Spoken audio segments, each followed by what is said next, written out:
Tudo ok. Boa noite, meus irmãos. Que a paz do Senhor Jesus esteja no nosso coração. Shalom para todos aí que nos acompanham. Esse evento de hoje que nós estamos fazendo, no último dia do ano, é a respeito daquele convite que eu fiz para todas as igrejas, para que todas as igrejas se programassem, colocassem as suas datas, horários disponíveis para conversação. Não é um debate, não estamos debatendo, nada disso. Conversação para expor aquilo que as igrejas não conhecem ao nosso respeito. Só isso. Entende? É uma conversação para deixar as coisas mais às claras, para que as pessoas possam entender aquilo que elas não conseguem entender dentro do Adventismo do sétimo dia. Tá bom? Esse aqui é o centro, é meu filho Renato. E aqui, à minha direita, é a minha nora Sandra, né? E eles aceitaram o convite, graças a Deus por isso. Todos, o único que eu tive notícia foi deles.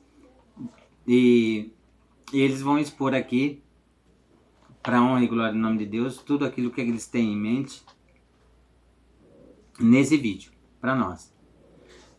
E eu louvo a Deus por isso, por essa oportunidade que nós temos aqui de ficar juntos e colocar as coisas da forma mais claras possíveis para que vocês possam entender, não é? Cada uma das partes aqui inseridas nesse contexto.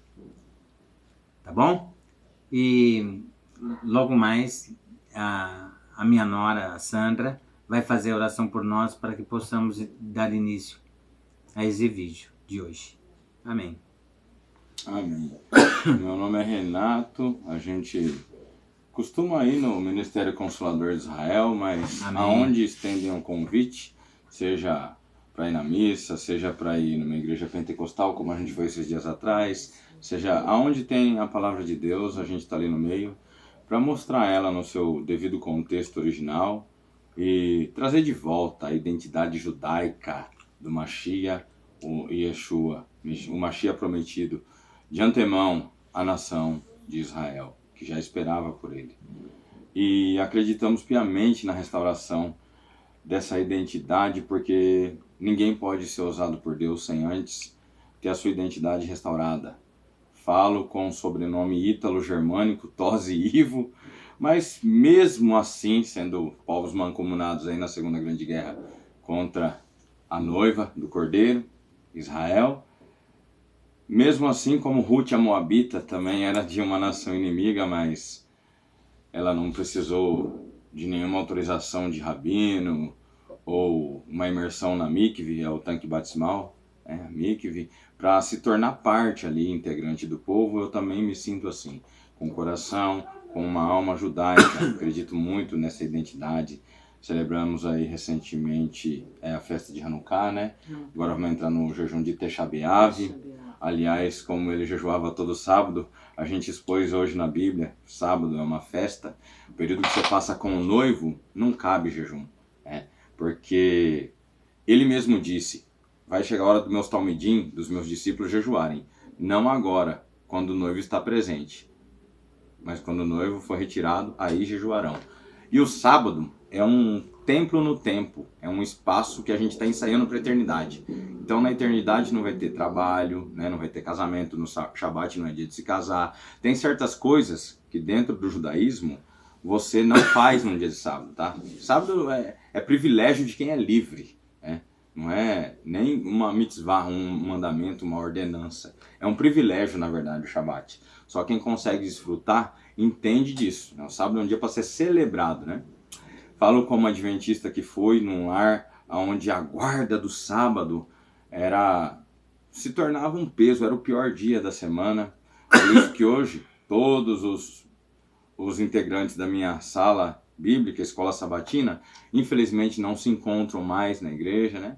Alguns até professam outra fé por conta de criarem os filhos ali em algum tipo de meio evangélico, por assim dizer, que é muito bom, seja ele qual for. Por isso que a gente sempre aceita o convite para estar congregando em qualquer que seja a igreja. Mas a gente acredita nesse estilo de vida, né? Você ser um referencial do amor de Deus e do caráter de Deus na terra, aonde quer que você vá. Eu peço desculpa pela introdução, porque acho que já foi longa, eu costumo falar bastante, e eu vou passar a palavra para minha esposa Sandra, está se apresentando e efetuando a oração inicial. Amém. Shalom, amados. Meu nome é Sandra, né? Sou esposa do Renato. Ali está o meu sogro. Então, estamos aqui reunidos. Eu vou fazer uma breve oração para Deus abençoar o que nós vamos expor hoje aqui. Senhor Deus, muito obrigado por nós estarmos aqui reunidos. Que o Senhor esteja... Nós convidamos o Senhor a estar aqui conosco, para que o Senhor participe do que nós vamos expor aqui, para que o Senhor nos dê discernimento, sabedoria, para podermos poder passar para as pessoas o melhor possível, ou esclarecer o que estiver ao nosso alcance. Que o Senhor nos ilumine, esteja sempre conosco. O ano está virando, vamos entrar em 2026, que as pessoas busquem mais a Deus, que elas Amém. estejam mais perto do Senhor, não só buscar, mas ler, como diz o meu marido, esquadrinhar as escrituras, isso é muito importante. Obrigada por tudo, que Yeshua esteja conosco e que proteja Israel, que é a noiva do Cordeiro, e que nós possamos nos aproximar cada vez mais dessa nação. Por Yeshua, amém. Amém. El Melech Neeman. Amém. Deus é o Rei confiável. Amém é isso aí. Muita gente fala amém sem saber. É que assim seja.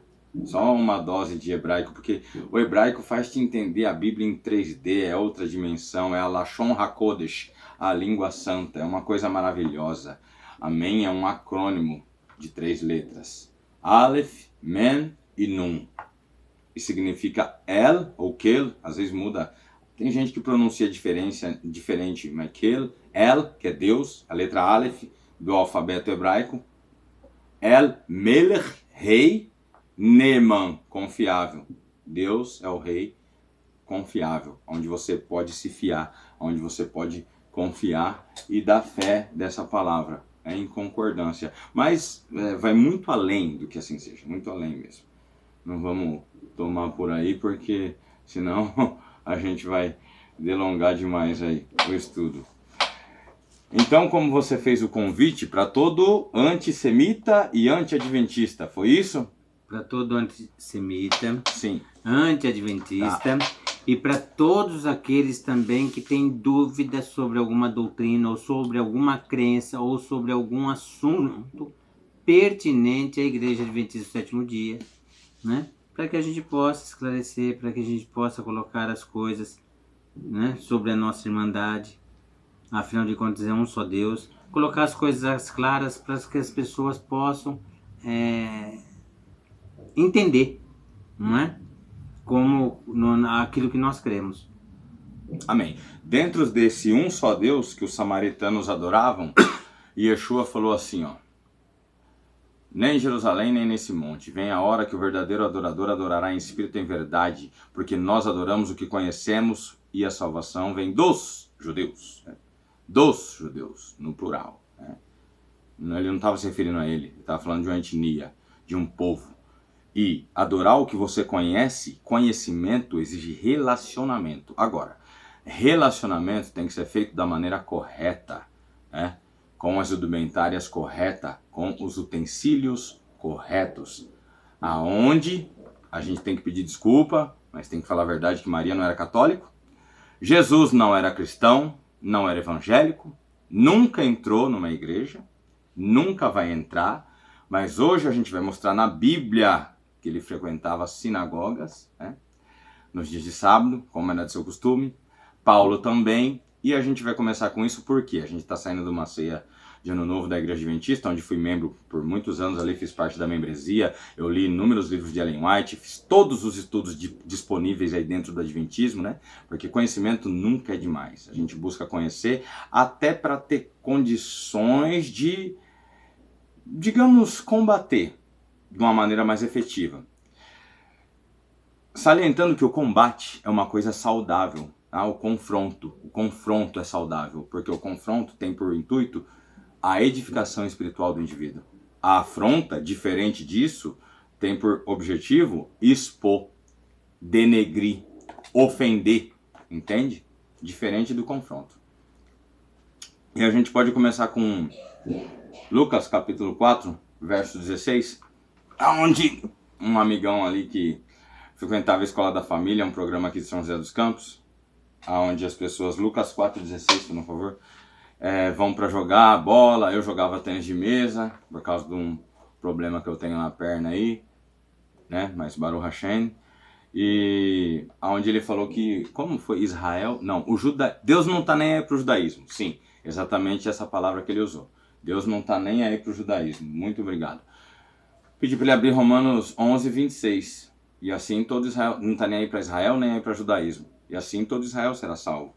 Paulo era um camarada que entendeu que tinha que acontecer a plenitude dos gentios, para que uma vez assim Israel fosse alcançado. Então, Paulo, ele era um camarada que entendeu o intuito que o gentio tem que causar ciúme no judeu, certo? Romanos 11 é muito claro. Ali Paulo, ele foi taxativo, categórico, ele não falou por código. Então, o primeiro versículo, a gente vai ler aqui, Lucas 4, verso 16. Quando Jesus chegou a Nazaré, cidade de sua infância, foi à sinagoga no sábado, como de costume, e se levantou para ler as Escrituras. Peraí.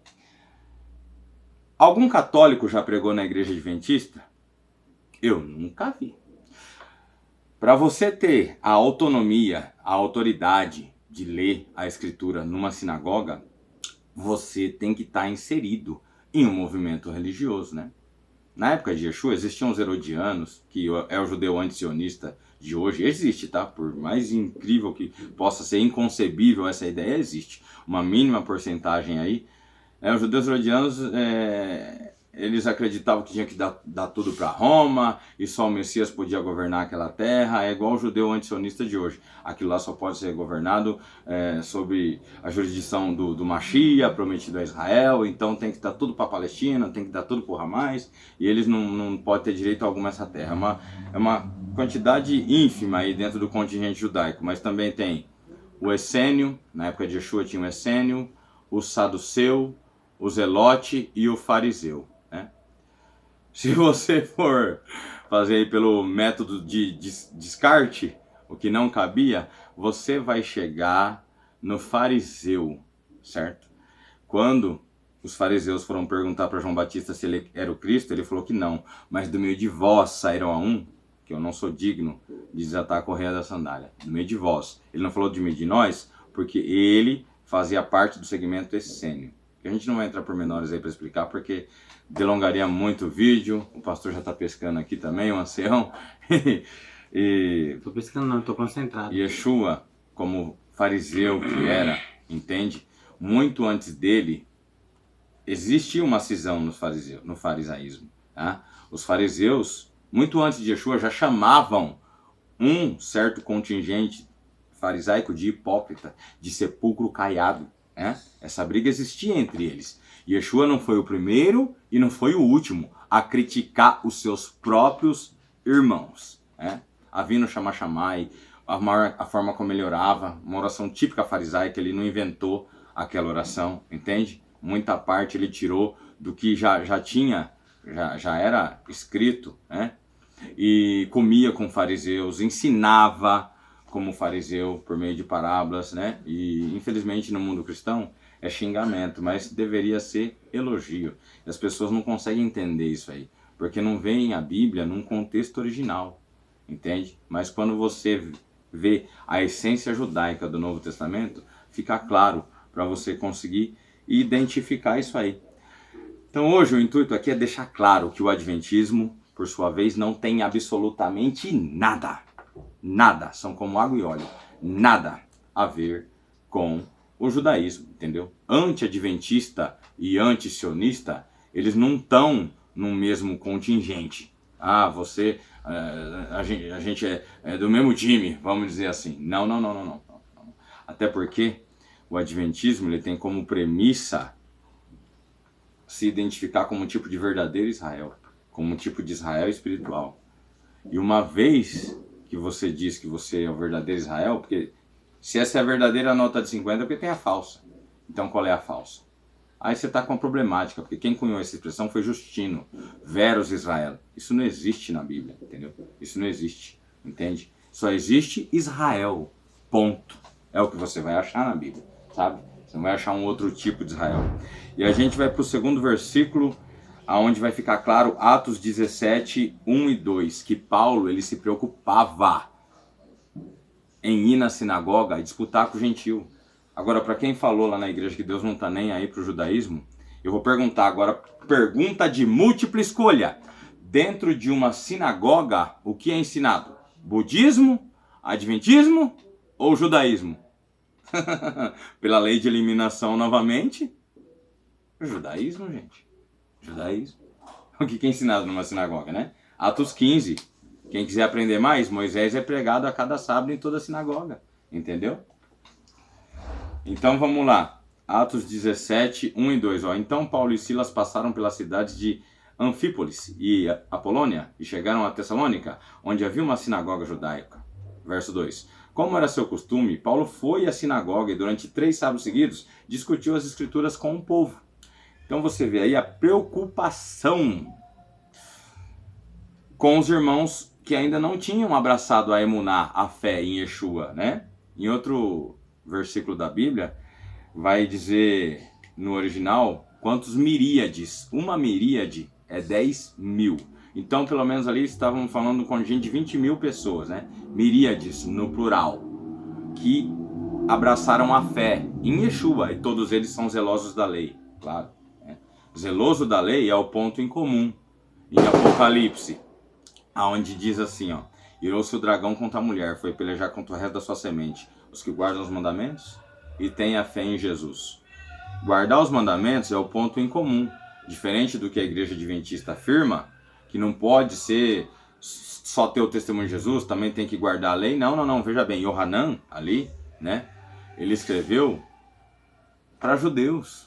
Todo judeu é zeloso da lei, só que o ponto em comum do verso é a emuná, é a fé em Yeshua. Né? O povo kasher tem 2 características, o povo kasher santo, separado, tem 2 características, certo? 2 características. Assim como o alimento kasher, tem que ter a unha fendida e ruminar. Não são 2 características? Uma coisa e outra. O povo também, ele tem que ser zeloso da lei, que é o ponto comum, e aditivo sempre é o ponto em comum, depois diferencial, entendeu? Comer e beber, lavar e passar. Você não vai passar para depois lavar. Até no português, salvo raríssimas exceções que não consigo trazer de memória aqui, o que vem depois do aditivo e. Gente, isso é interpretação primária de texto, tá certo? Não é ser nenhum Einstein da Bíblia. Isso é interpretação de texto. Uma coisa e outra. Não somente isso, mas aquilo, ó, até na própria Escritura Sagrada, nascer da água e do Espírito. O que é mais importante? O que é fundamental? O nascimento do Espírito, certo? Porque a imersão nada mais é que um testemunho que você nasceu do Espírito. Amém. Isso, a imagem e semelhança de Deus.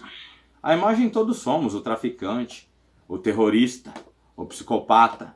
Mas a semelhança vai depender das nossas atitudes, né? Sempre o que vem depois do aditivo é fundamental. E no livro de Apocalipse não é diferente. Então, tem adventista pregando a Bíblia fora do contexto. Infelizmente, creio que até intencionalmente. Deus não leva em conta o tempo da ignorância. Mas para esses que estão fazendo os pequeninos na fé tropeçar, acautelai-vos dos cães, dos falsos mestres, dos falsos profetas. Como a gente, quando pega os livros de Ellen White, deixa claro que até os canais adventistas dizem que ela não foi favorável ao movimento sionista. Agora, me mostre um profeta anti-sionista que eu vou te apontar um falso profeta, simples assim. Pode ter sido uma boa conselheira, como falei para o irmão da igreja, pode ter escrito algo de muito bom? Claro, e escreveu. A gente sabe que sim, foi proveitoso, como Lutero também escreveu coisa boa, mas importante é o dia da morte que o dia do nascimento. O que mais importa é o fim das coisas, como elas terminam, do que o início delas. Isso quem falou foi Salomão. E como Martinho Lutero terminou?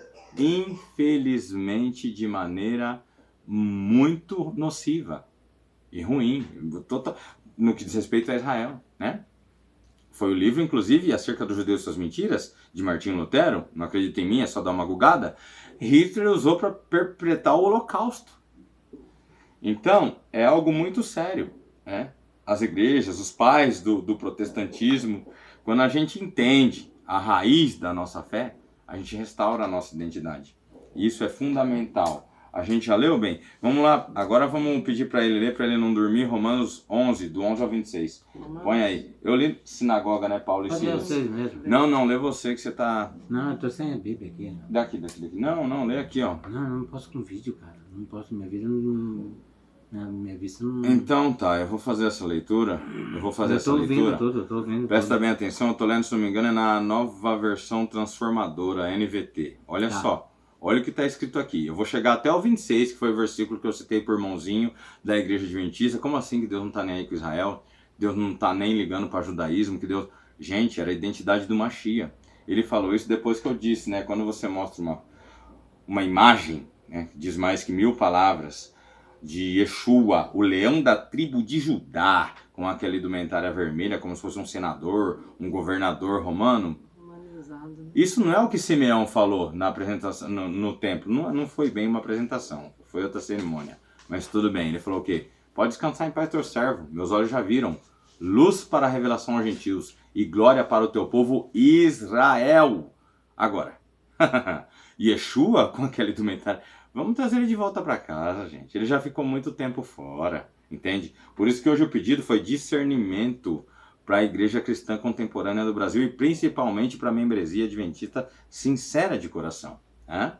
Eu chamo o pastor, veio aqui, infelizmente ele foi para longe, mas a gente senta, conversa com o ancião, conversa com a liderança adventista, conversa com quem for.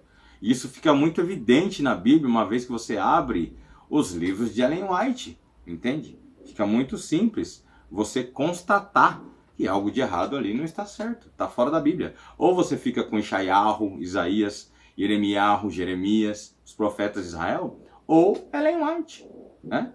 Porque as profecias estão cheias de Israel referências positivas no que diz respeito a Israel. Já os livros de Ellen White, por exemplo, o Grande Conflito, você não vai achar uma menção ali positiva a Israel, não vai achar uma. Só denegrindo, fora de contexto, parábola dos lavradores maus totalmente desvirtuadas, porque um pouco mais adiante você vai ver que os líderes saduceus perceberam que a parábola se aplicava a eles, se você ler um pouquinho mais adiante ali em Mateus.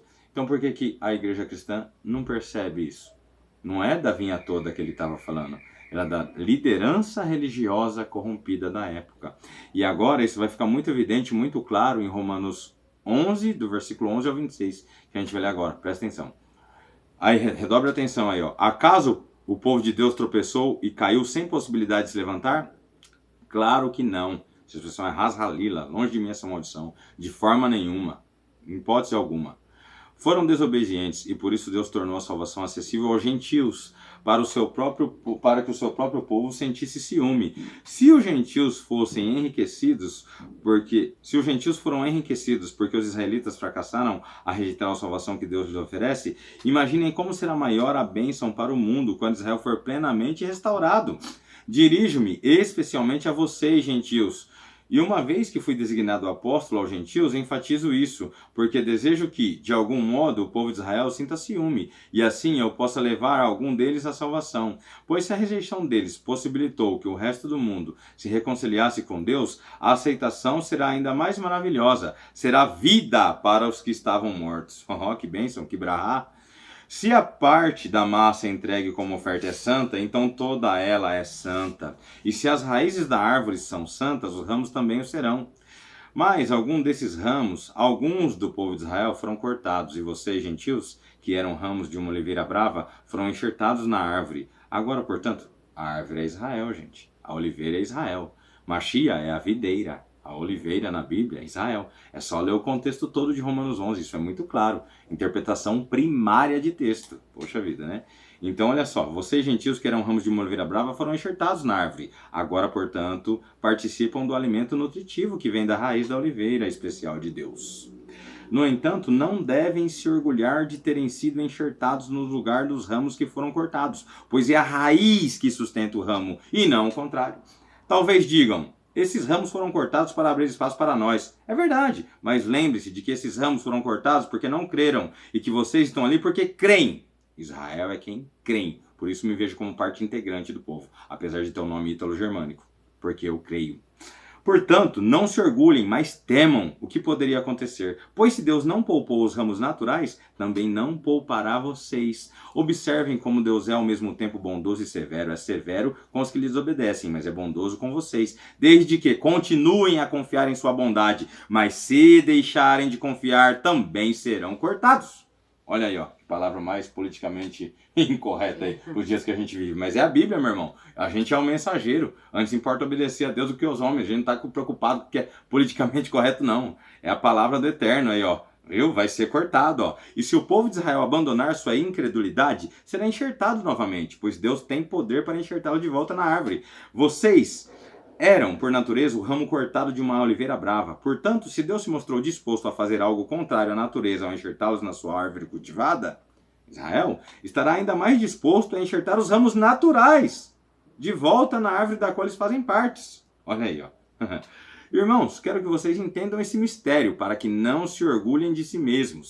Alguns do povo de Israel têm o coração endurecido, mas isso durará apenas até que o tempo do gentio se complete, e assim todo Israel será salvo, como dizem as Escrituras, o libertador virá de Sião e afastará de Israel da impiedade. Afastará Israel da impiedade. Se isso não é uma preocupação com Israel, entendeu? Com a emuná, com a fé, eu não sei o que é. Porque assim, se Mashiach volta para o Monte das Oliveiras... É importante lembrar da Guerra dos 6 Dias também. Também, tudo você vê a mão de Deus em Israel. Testemunho de muçulmano, dizendo Israel armado com pau e pedra ali, né? Quando foi fundado o Estado-nação.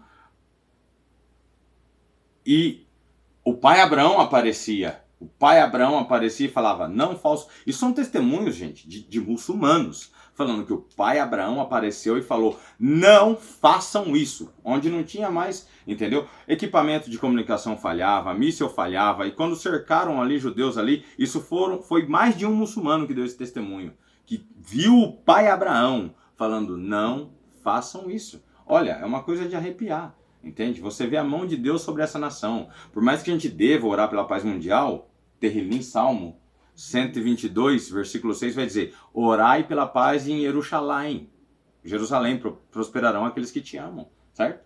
A Bíblia não fala que eu vou prosperar por amor a Brasília, ao Rio de Janeiro, mas por Jerusalém, a eterna Jerusalém, noiva do Cordeiro, de acordo com Apocalipse. Então, se a Bíblia que eu leio tem um cuidado, tem um zelo, um amor todo especial para com Israel e o povo judeu, como posso eu não ter? Entendeu?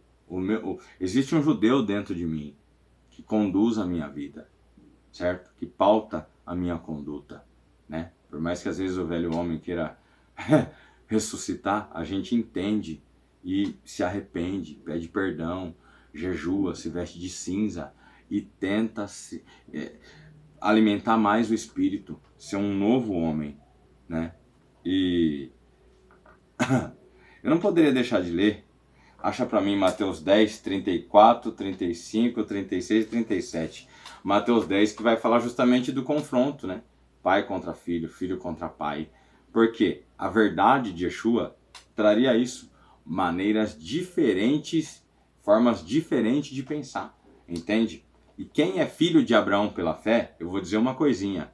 Como o irmãozinho na igreja falou, eles crucificaram Jesus. Primeiro que a pena capital de crucifixão só podia ser dada por Roma, certo? O Sinédrio podia apedrejar, não crucificar ninguém.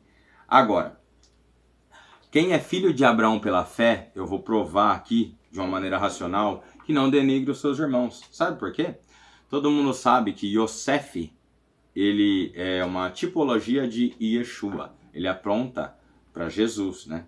São muitas semelhanças ali na história de José e Jesus, inúmeras. Nossa, que não caberia em 1 hora de vídeo aí pra gente detalhar tudo mesmo, são muita coisa. E José poderia denegrir os seus irmãos para Faraó. Com razão, ele estaria dizendo a verdade. Mas ele o fez? Não. Se ele o fizesse, uma vez que os seus irmãos adentrassem no Egito, por José ser querido do faraó, ele teria decretado punição severa para os irmãos de José ali, né? Mas não foi assim que José agiu. Por quê? Porque quem é filho de Abraão pela fé não denigra os seus irmãos. Não tem aquele hino da igreja, como é que fala mesmo? Ao Deus de Abraão louvai. Melodia judaica. Então, melodia judaica. Inário Adventista Antigo, número 11. Então, adianta você ter uma melodia judaica e falar o que No as YouTube. pessoas na igreja adventista falam, como acabamos de sair da ceia de ano novo aqui, eu camarada, né? Mas a gente fala, olha, quem não tem uma identidade sólida não está pronto para escutar um ponto de vista diferente. E a gente é totalmente aberto a ouvir, a sentar. Vinde, arrazoemos, diz o Senhor. Vamos ver, vamos constatar como os bereanos nas escrituras se realmente procede esse tipo de ensino. A gente tem que ser criterioso no que diz respeito ao Evangelho. Está aqui Mateus 10, 34. Ó. Não imaginem que vim trazer paz à terra. Não vim trazer paz, mas a espada. Vim para pôr o homem contra o seu pai, a filha contra a sua mãe, a nora contra a sua sogra. Seus inimigos estarão em sua própria casa. Quem ama o seu pai ou sua mãe mais do que a mim, não é digno de mim.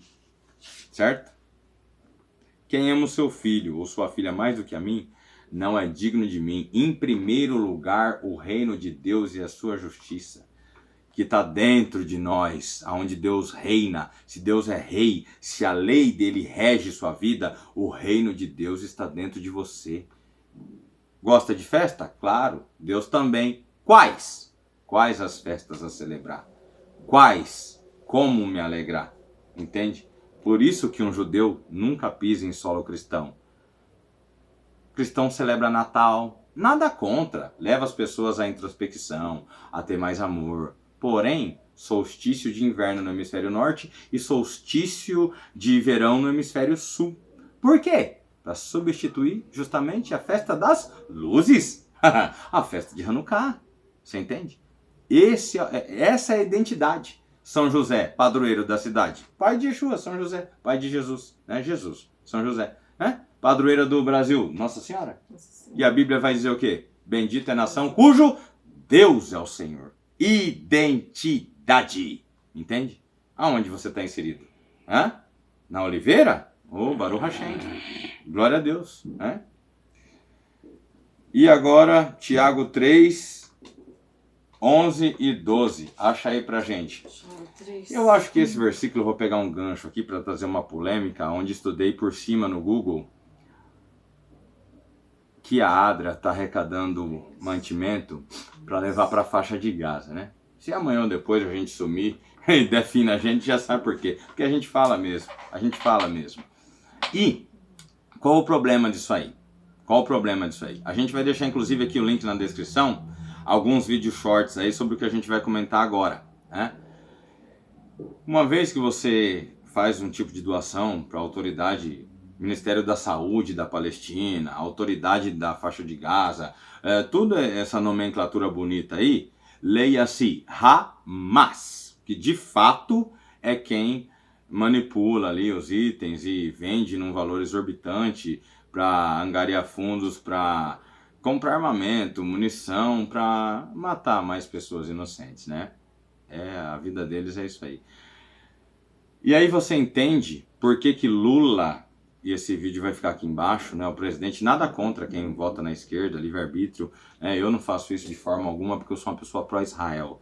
E a gente sabe que o comunismo não tem nada a ver com o sionismo, né? O comunismo, ele é anti-sionista. Eu não vou dizer comunismo, tudo bem, o Lula não é? Amém, maravilha, tudo bem, mas a esquerda não é pró-Israel, ponto. Isso aí não tem como discordar. E eu sou uma pessoa que tem uma Bíblia como pauta de vida, então, por isso, o meu voto não é na esquerda, de forma alguma. Isso aí eu nunca fiz, nunca vou fazer em toda a minha vida, e de maneira alguma a gente vai né, se aliar com quem é anti-Israel, de alguma forma. Nunca, jamais faria algo que prejudicasse de alguma maneira. E você, angariando fundos para enviar para o Hamas vender e fazer o que faz com a população, indiretamente, você está financiando o terrorismo. E esse é um problema. Se a Associação ADRA, como eu dei uma gugada, dei uma pesquisada, ela está inserida nesse contexto, né, de alguma forma ajuda, lamentavelmente, isso aí não ajuda em nada os palestinos na faixa de Gaza. Não ajuda em nada. Não ajuda em nada. Você é pró-Palestina? Quer ver o palestino livre?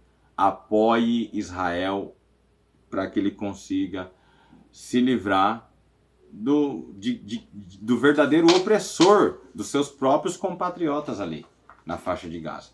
De quem verdadeiramente oprime os palestinos, né? Isso aí é fato. Tem fome na faixa de Gaza? Tem. É lamentável. Toda guerra acontece isso. Mas o Hamas, ele rouba a comida? É claro que rouba. Vende num valor exorbitante. Entende? O Major Rafael Rosenchai já provou que se não fosse o saqueamento de mantimento ali, não haveria fome na faixa de Gaza, né? Pelas toneladas, caloria por pessoa, tudo isso é matemática. Então, não tem como você... Entende? Isso aí é querer tapar o sol com a peneira, né? Isso aí é querer... E a partir do momento que uma instituição financeira, de alguma maneira, através de dízimos e ofertas, porque é com o dinheiro da membresia que isso aí é, né? Por isso que o Lula, esse vídeo a gente vai deixar aqui embaixo, recebeu o grande conflito de braços abertos, falou que o Adventismo tem um programa de rádio sensacional, também falou que é uma igreja que milita e que tem que pregar bastante para combater as mentiras. Por quê? O Adventismo tem como premissa o tremendo erro de não misturar religião com política. Isso aí é um erro. É um erro muito grave. Né? É um erro muito grave. Porque os eleitos, né, não é uma... eu não acredito em eleição, eu acredito nos eleitos. Nos eleitos eu acredito que a gente tem que ser a mudança que a gente quer ver na nossa nação. Começa por aí, começa por aí. Mas eu acredito que sim, a Bíblia aborda todos os assuntos. Político, José foi o governador do Egito. Daniel, apesar de Nabucodonosor ser o rei, ele tomava as decisões também. Eu acredito que se a igreja verdadeiramente se posicionar da maneira correta, com a kavaná, a intenção do coração, eu acredito na mudança, na melhora da nossa nação, para os nossos compatriotas, entende? Mas você falar que a igreja não tem viés, isso também é... Eu não acredito nessa falácia, porque todo pastor vota, então, de uma maneira ou de outra, ele vai deixar uma influência ali, através dos seus sermões, através das suas mensagens, né? E agora a gente vai ler, o que bem? Tiago 3,11, né? Tiago 3,11. Sabe por que a gente está falando tudo isso? Porque acaso pode de uma mesma fonte jorrar água doce e amarga? Hã? Pode a figueira produzir azeitonas ou a videira produzir figos?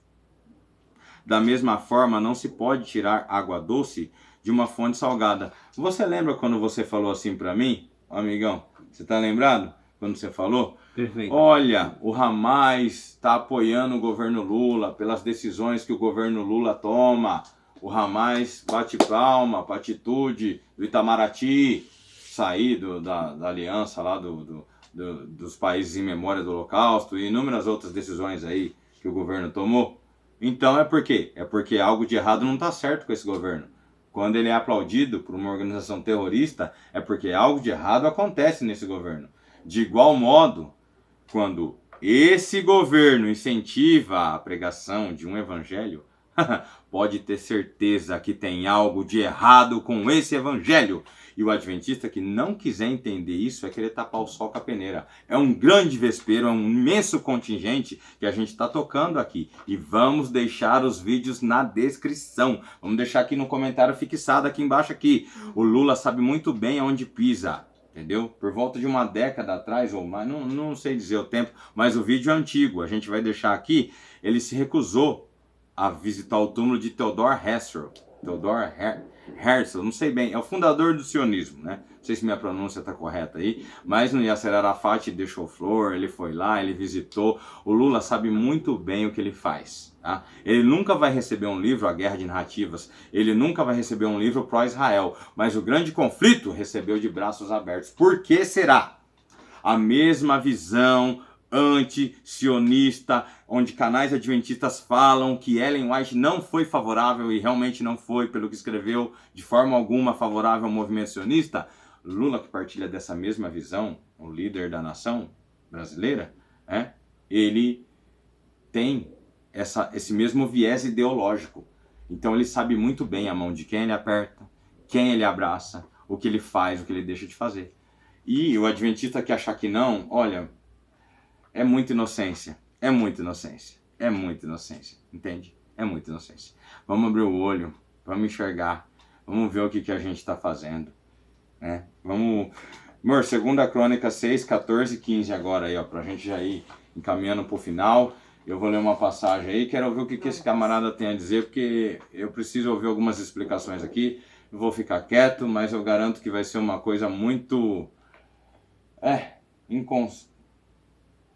sem constância. Vai ser algo que não vai ter coesão, não vai fazer muito sentido. Mas vamos passar para ele manobrar aí depois do jeito que ele quiser. 6, 14 e 15. 14 e 15. 6, 14, tá aí, ó. Obrigado. Vamos lá. Olha aí que bacana. 2 Crônicas 6, 14 e 15, ó. E orou.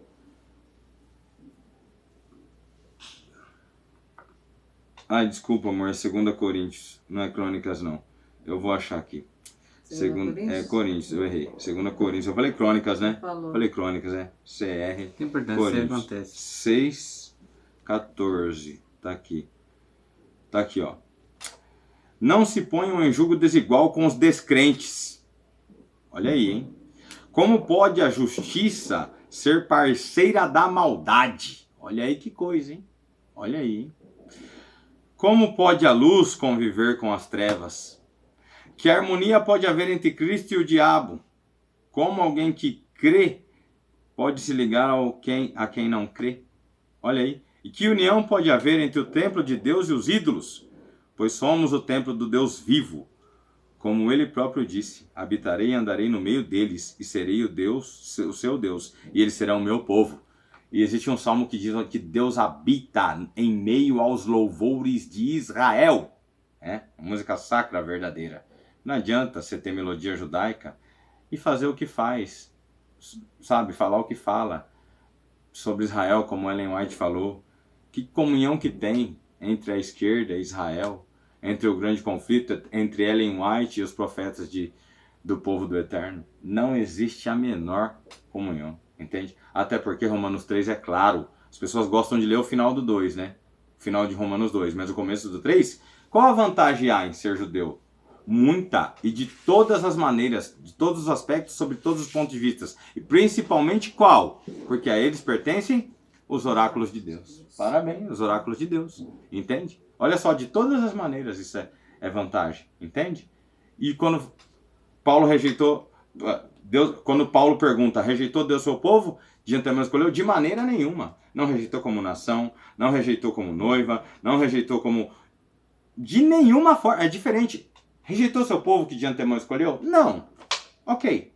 Não rejeitou como noiva, mas pode ter rejeitado como nação. Será? Paulo é taxativo. De maneira nenhuma. Essa expressão é pesada no original.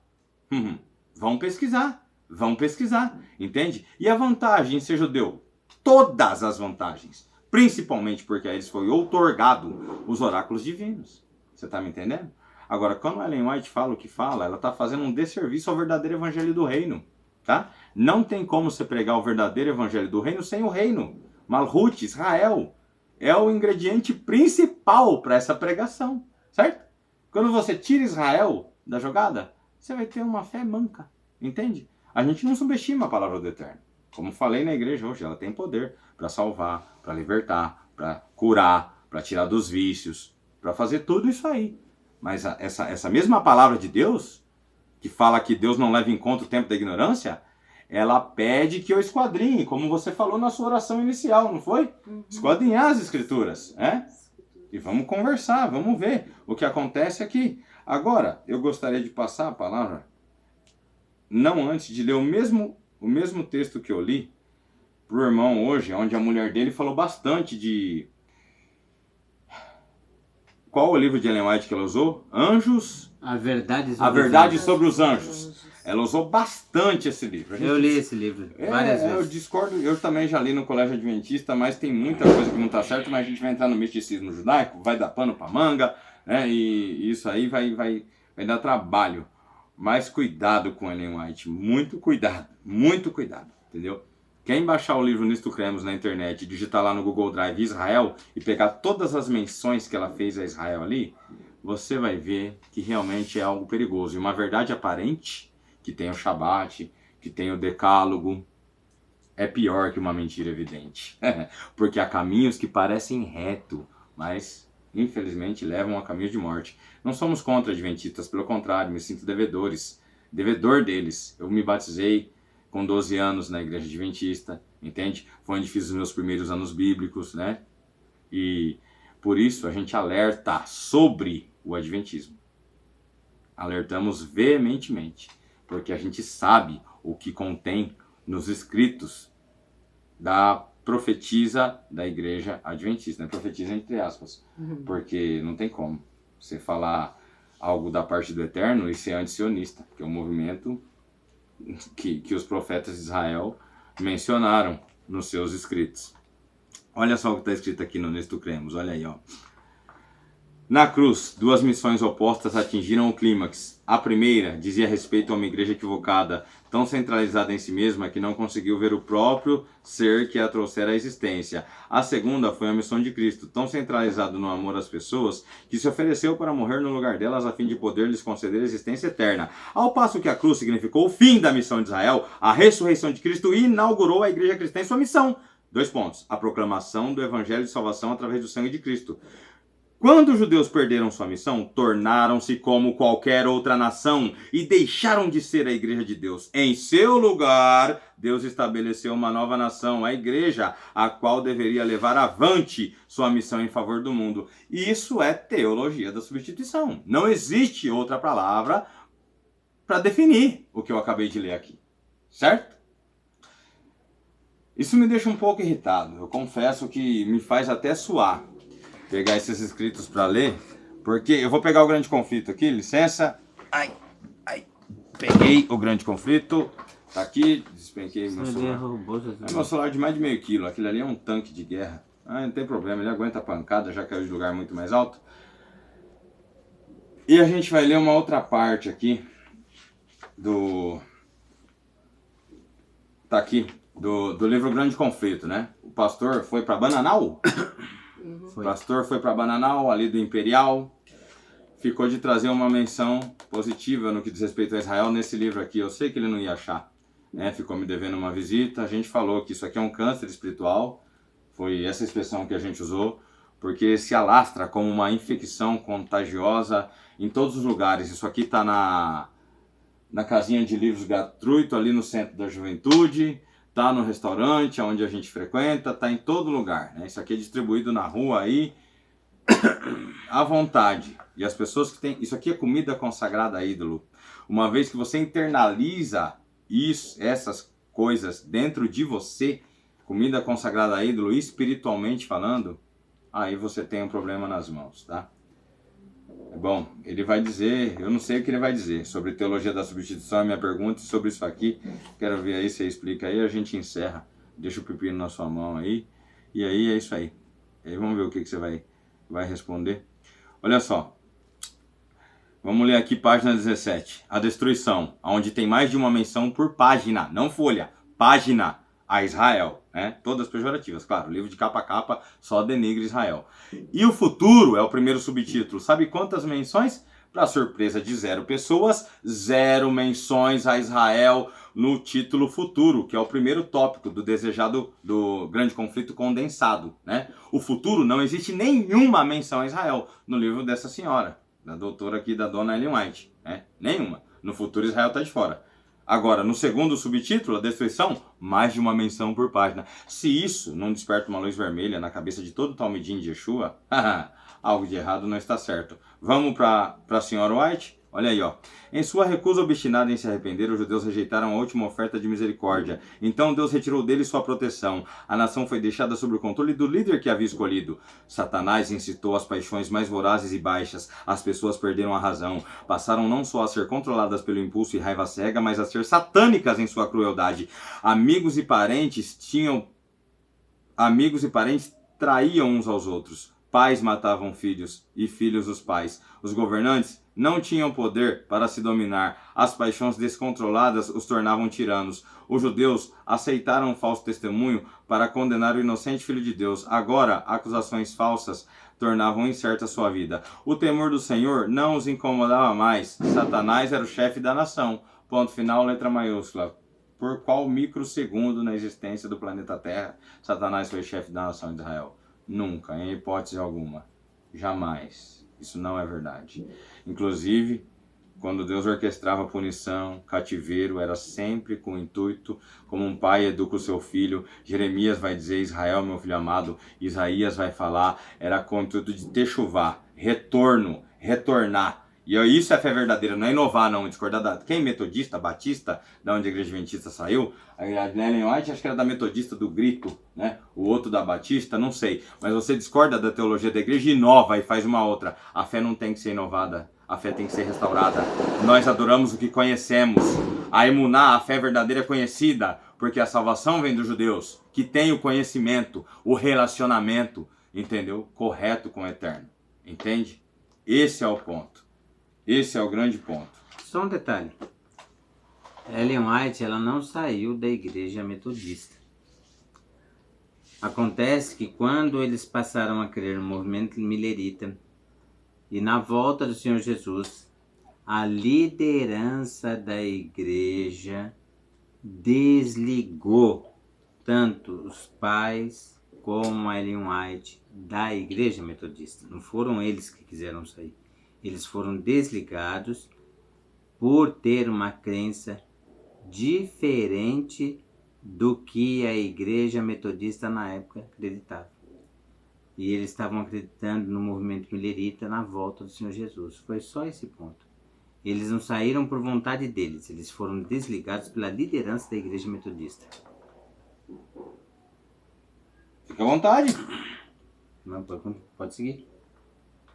Tá certo, então responde as questões acerca de Satanás ser o chefe da nação, acerca de duas missões opostas atingiram... Aquilo não é teologia da substituição? Veja bem. Vamos ver. Ele colocou todos os pontos de vista dele, inclusive muito bem relacionados no livro e tudo. Para que esse vídeo não fique muito comprido, eu vou fazer um outro vídeo, vou trazer com todos os pontos que ele aportou e aquilo com relação ao que crê a Igreja Adventista do Sétimo Dia. Agora, se eles acharem necessários, nós vamos fazer um terceiro vídeo com cada contestação que ele fizer, eu dou a resposta para ele da visão da Igreja Adventista dentro do contexto que ele mencionar. Aí vai ficar um vídeo menos comprido. A gente já tá com um vídeo aí não lá muito curto, não é verdade? E assim fica mais organizado, separadas as ideias, e depois de tudo esclarecido, se eles acharem necessário, a gente faz novamente um vídeo juntos para expor todas essas contestações, todas essas ideias que ele deu. Ele vai fazendo cada uma delas e eu vou dando uma contra-resposta de esclarecimento para eles. E, lógico, para todos que estiverem participando conosco. Eu acho que fica mais bem organizado, os vídeos não vão ficar lá muito longos e cansativos. Ah, joia. Conforme a gente falou e propôs já desde o início, lá atrás. Tá bom? Tudo bem? É, tá ótimo. E vai ser necessário, viu? Pode ter certeza que vai ser necessário. Amém por isso, amém por isso. O milênio no céu, entendeu? Eu O vejo. milênio no céu, como assim? É. Satanás vai ser preso no abismo. Abismo, o que é isso? Né? Para não tentar as nações, da onde? Do céu? Não, as nações da terra. Depois Satanás é solto do abismo. Para quê? Para tentar as nações da terra. Então como assim que vai estar todo mundo no céu e Satanás livre na terra, porque a terra vai ser um abismo? Vai estudar o que é abismo em grego, vai estudar o que é abismo em hebraico, que você vai ver que tá cheio de dogmas. Infelizmente tá cheio de dogmas, né? Vocês vão ver que as explicações, inclusive, não faz sentido nenhum. Né? É o que vocês vão constatar por si só. Eles vão pegar Jeremias 4, verso 25, se não me engano, para falar que a terra era um abismo. Jeremias 4 não está falando da volta de Yeshua, está prevendo o cativeiro babilônico. É só ler o capítulo 1 de Jeremias, é uma espécie de índice a respeito do que vai se tratar o Sefer Yeremiyahu, o livro de Jeremias. Né? Minha gente, ninguém entende mais de Volkswagen, de Fusca, do que as Volkswagen. Ninguém entende mais de Torá e Taná do que o povo judeu. A eles pertencem os oráculos de Deus e a lei oral, a halahá, o modo de caminhar, foi dado a Moisés também. Então, é dar murro em ponta de faca. Mas vamos ver ele fazer isso. Vai ser divertido. Vamos fazer essa série de estudos aí. Amém. Amém. Baruch Hashem. Baruch Hashem. Amém.